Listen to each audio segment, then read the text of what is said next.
नमस्कार दोस्तों, स्वागत है आपका अपने चैनल पर। आज हम बात करेंगे यूजीसी यानी यूनिवर्सिटी ग्रांट्स कमीशन के बारे में।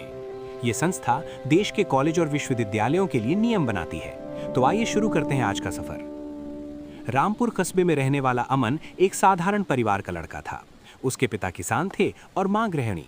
अमन पढ़ाई में अच्छा था और उसका सपना था कि वो कॉलेज जाकर कुछ बड़ा बने। लेकिन कॉलेज में दाखिला लेने के बाद अमन ने देखा कि पढ़ाई सिर्फ किताबों तक सीमित नहीं है।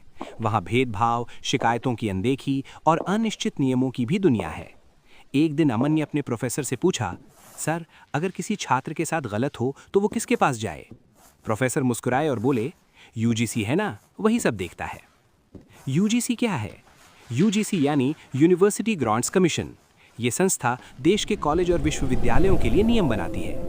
कौन सा कॉलेज मान्यता पाएगा, पढ़ाई की गुणवत्ता कैसी होगी, कॉलेज को फंड यानी अनुदान मिलेगा या नहीं। लेकिन समय के साथ समस्याएं भी बढ़ी। अमन ने देखा कि कुछ छात्रों को जाति, भाषा या पृष्ठभूमि के आधार पर अलग व्यवहार मिलता है। शिकायत करने पर महीनों जवाब नहीं आता। कॉलेज प्रशासन पर कोई सीधी जवाबदेही नहीं। अमन के दोस्त रवि ने एक दिन कहा, भाई, नियम तो हैं पर जमीन पर लागू नहीं होते। यहीं से शुरू होती है यूजीसी बिल रेगुलेशंस 2025-26 की कहानी। बदलाव की जरूरत क्यों पड़ी? सरकार और शिक्षा विशेषज्ञों को लगा कि पुराना सिस्टम अब तेज, पारदर्शी और सुरक्षित नहीं रह गया है। इसलिए नए नियम लाने की बात हुई, जिसे हम कहते हैं यूजीसी बिल रेगुलेशंस 2025-26। नए नियम क्या कहते हैं? एक दिन कॉलेज में सेमिनार हुआ। वहां बताया गया कि अब इक्विटी रेगुलेशंस 2026, मतलब हर छात्र को समान अवसर, किसी भी तरह का भेदभाव बर्दाश्त नहीं। अमन को पहली बार लगा कि उसकी आवाज मायने रखती है।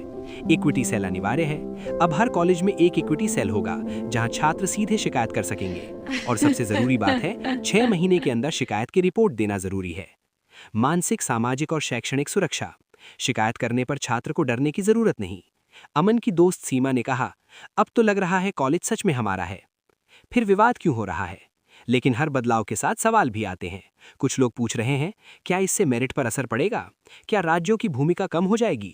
क्या नियमों का गलत इस्तेमाल होगा? ये बात करना भी जरूरी है। सरकार और यूजीसी का पक्ष क्या कहते हैं? सरकार कहती है, जवाबदेही बढ़ेगी, पारदर्शिता आएगी, छात्रों को सुरक्षित माहौल मिलेगा।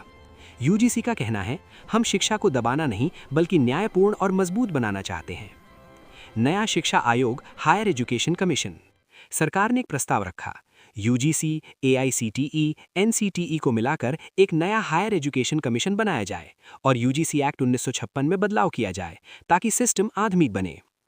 अब अमन को लगता है कि उसकी शिकायत सुनी जाएगी। उसका भविष्य सिर्फ किस्मत पर नहीं बल्कि नियम और न्याय पर भी निर्भर है।